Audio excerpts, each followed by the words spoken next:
It was raining that morning, and still very dark. When the boy reached the streetcar cafe, he had almost finished his route, and he went in for a cup of coffee. The place was an all-night cafe owned by a bitter and stingy man called Leo. After the raw, empty street, the cafe seemed friendly and bright.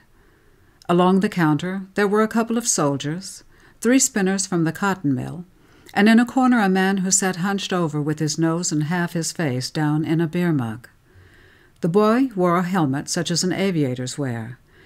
When he went into the cafe, he unbuckled the chin strap and raised the right flap up over his pink little ear. Often as he drank his coffee, someone would speak to him in a friendly way, but this morning Leo did not look at him, and none of the men were talking. He paid, and he was leaving for the cafe when a voice called out to him, "Son! Hey, son!" He turned back, and the man in the corner was crooking his finger and nodding to him. He had brought his face out of the beer mug, and he seemed suddenly very happy. The man was long and pale, with a big nose and faded orange hair. "Hey, son!" The boy went over to him. He was an undersized boy of about 12, with one shoulder drawn higher than the other because of the weight of the paper sack. His face was shallow, freckled, and his eyes were round child eyes. "Yeah, mister?"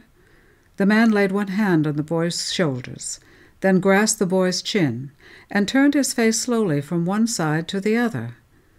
The boy shrank back uneasily. "Say, what's the big idea?" The boy's voice was shrill, and inside the cafe it was suddenly very quiet. The man said slowly, "I love you." All along the counter the men laughed. The boy, who had scowled and sidled away, did not know what to do. He looked over the counter at Leo, and Leo watched him with a weary, brittle jeer. The boy tried to laugh also, but the man was serious and sad. "I did not mean to tease you, son," he said. "Sit down and have a beer with me. There is something I have to explain." Cautiously, out of the corner of his eye, the paper boy questioned the men along the counter to see what he should do. But they had gone back to their beer or their breakfast and did not notice him. Leo put a cup of coffee on the counter and a little jug of cream. "He is a miner," Leo said.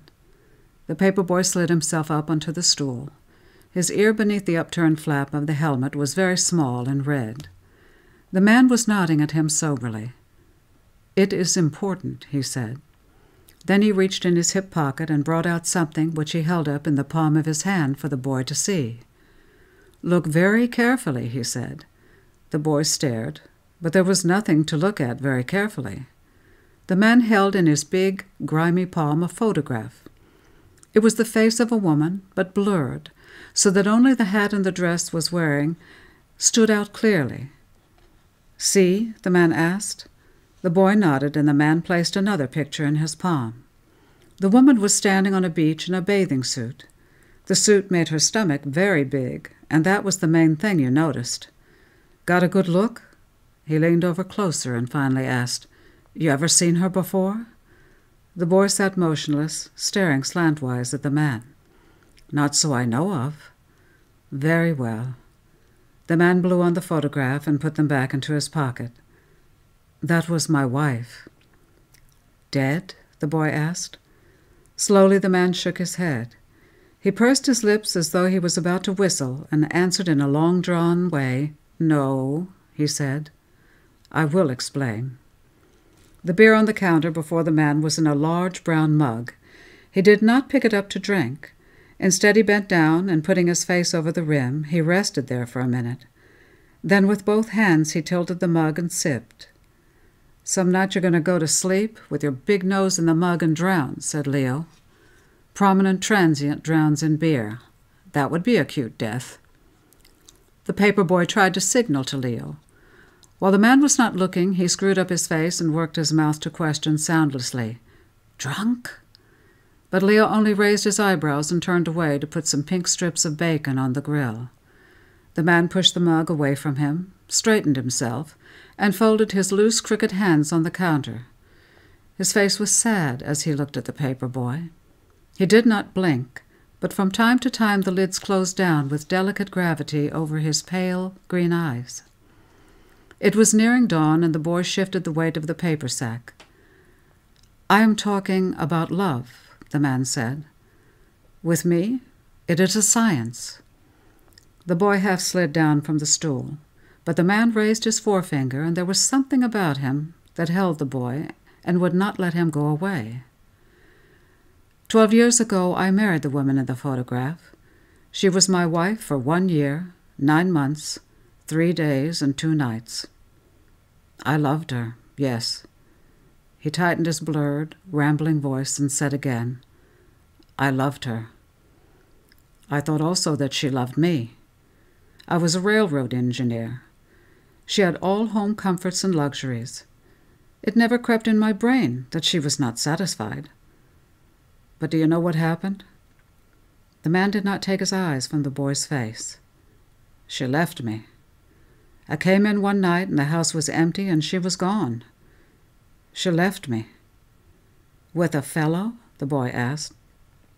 Gently the man placed his palm down on the counter. Why, naturally, son. A woman does not run off like that alone. The cafe was quiet, the soft rain black and endless in the street outside. Leo pressed down on the frying bacon with the prongs of his long fork. So you've been chasing the floozy for 11 years? You frazzled old rascal. For the first time the man glanced at Leo. Please don't be vulgar. Besides, I was not speaking to you. He turned back to the boy and said in a trusting and secretive undertone, Let's not pay attention to him, okay? The paper boy nodded doubtfully. It was like this, the man continued. I am a person who feels many things. All my life, one thing after another has impressed me. Moonlight, the leg of a pretty girl, one thing after another. But the point is that when I had enjoyed anything, there was a peculiar sensation, as though it was laying around loose in me. Nothing seemed to finish itself up or fit in with the other things. Women, I had my portion of them, the same. Afterwards laying around loose in me. I was a man who had never loved. Very slowly he closed his eyelids, and the gesture was like a curtain drawn at the end of a scene in a play. When he spoke again, his voice was excited and the words came fast. The lobes of his large, loose ears seemed to tremble. Then I met this woman. I was 51 years old, and she always said she was 30. I met her at a filling station, and we were married within 3 days. And you know what it was like? I just can't tell you. All I had ever felt was gathered together around this woman. Nothing lay around loose in me any more, but was finished up by her. The man stopped suddenly and stroked his long nose. His voice sank down to a steady and reproachful undertone. I'm not explaining this right. What happened was this. There were these beautiful feelings and loose little pleasures inside me, and this woman was something like an assembly line for my soul. I run these little pieces of myself through her, and I come out complete. Now do you follow me? What was her name? The boy asked. Oh, he said I called her Dodo, but that is immaterial. Did you try to make her come back? The man did not seem to hear. Under the circumstances, you can imagine how I felt when she left me. Leo took the bacon from the grill and folded 2 strips of it between a bun. He had a gray face with slitted eyes and a pinched nose saddled by faint blue shadows. One of the mill workers signaled for more coffee, and Leo poured it. He did not give refills on coffee free. The spinner ate breakfast there every morning, but the better Leo knew his customers, the stingier he treated them. He nibbled his own bun as though he grudged it to himself. And you never got a hold of her again? The boy did not know what to think of the man, and his child's face was uncertain with mingled curiosity and doubt. He was new on the paper route. It was still strange for him to be out in the town in a black, queer early morning. Yes, the man said, I took a number of steps to get her back. I went around trying to locate her. I went to Tulsa, where she had folks, and Mobile. I went to every town she had ever mentioned to me, and I hunted down every man she had formerly been connected with. Tulsa, Atlanta, Chicago, Sheehaw, Memphis. For the better part of 2 years I chased around the country trying to lay hold on her. But the pair of them had vanished from the face of the earth, said Leo. Don't listen to him, the man said confidentially. And also just forget those 2 years. They're not important. What matters is that around the 3rd year a curious thing began to happen to me. What? The boy asked. The man leaned down and tilted his mug to take a sip of beer. But as he hovered over the mug, his nostrils fluttered slightly, and he sniffed the staleness of the beer and did not drink. Love is a curious thing to begin with. At first I thought only of getting her back. It was kind of a mania. But then as time went on, I tried to remember her. But do you know what happened? No, the boy said. When I laid myself down on a bed and tried to think about her, my mind became blank. I couldn't see her. I would take out a picture and look. No good. Nothing doing. A blank. Can you imagine it? Say, Mac, Leo called down the counter, can you imagine this bozo's mind a blank? Slowly, as though fanning away flies, the man waved his hand. His green eyes were concentrated and fixed on the shallow little face of the paper boy. But a sudden piece of glass on a sidewalk, or a nickel tune in a music box, a shadow on a wall at night, and I would remember. It might happen in a street, and I would cry or bang my head against a lamppost. You follow me? A piece of glass, the boy said. Anything. I would walk around, and I had no power of how or when to remember her. You think you can put up a kind of shield, but remembering don't come to a man face forward. It corners around sideways. I was at the mercy of everything I saw and heard. Suddenly, instead of me combing the countryside to find her, she began to chase me around in my soul. She chasing me, mind you, and in my soul. The boy asked finally, "What part of the country were you in then?" "Oh," the man groaned, "I was a sick mortal. It was like smallpox, I confess. Son, I boozed, fornicated, committed any sin that suddenly appealed to me. I am loath to confess it, but I will do so. When I recall that period, it is all so curdled in my mind, it was all so terrible." The man leaned his head down and tapped his forehead on the counter. For a few seconds he stayed bowed over in this position, the back of his stringy neck covered with orange furs, his hands, with their long warped fingers, held palm to palm in an attitude of prayer. Then the man straightened himself. He was smiling, and suddenly his face was bright and tremulous and old. "It was in the 5th year that it happened," he said. "And with it I started my science." Leo's mouth jerked with pale, quick grin. "Well, none of us boys are getting any younger," he said. Then, with sudden anger, he balled up a dishcloth he was holding and threw it down hard on the floor. "You draggle-tailed old Romeo." "What happened?" the boy asked. The old man's voice was high and clear. "Peace," he answered. "Huh? It is hard to explain scientifically, son," he said. "I guess the logical explanation is that she and I fleed around from each other for so long that finally we just got tangled up together and lay down and quit. Peace, a queer and beautiful blankness. It was spring in Portland, and the rain came every afternoon. All evening I just stayed there on my bed in the dark, and that is how the science come to me." The windows in the streetcar were pale blue with light. The 2 soldiers paid for their beers and opened the door.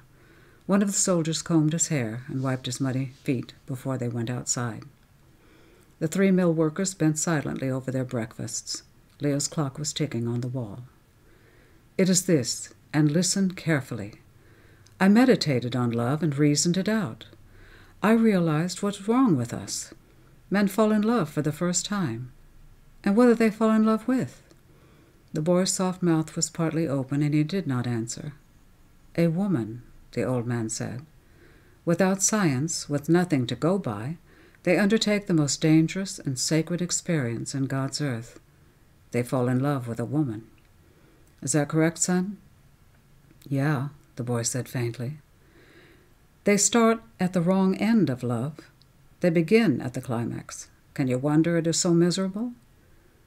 Do you know how men should love?" The old man reached over and grasped the boy by the collar of his leather jacket. He gave him a gentle little shake, and his green eyes gazed down unblinking and grave. "Son, do you know how love should be begun?"